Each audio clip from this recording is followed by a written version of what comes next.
मस्तपैकी अशा जाळीदार इडल्यांचा नाश्ता करून आम्ही निघालो होतो मूव्ही पाहायला. आणि मूव्ही कोणता तर नाच गं घुमा. खरं तर हा मूव्ही मला सगळ्या बायकांसोबत पाहायचा होता, पण ते नव्हतं शक्य झालं. म्हणून मग समीर आणि मी पाहायला गेलो.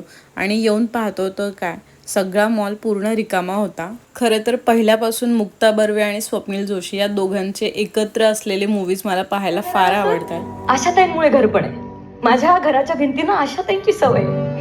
एक बाई असते असं म्हणतात, पण प्रत्येक यशस्वी बाई मागे एक कामवाली बाई असते. तसं पाहायला गेलं तर आपल्या घरी काय कामाला बाई नाही आहे, त्यामुळे तितकंसं रिलेट नाही करता आलं. मग म्हटलं चला फ्युचरमध्ये कामी पडेल आपल्याला हा अनुभव. आणि दुपारच्या जेवणात मी बनवला होता हा अंडा करीचा बेत.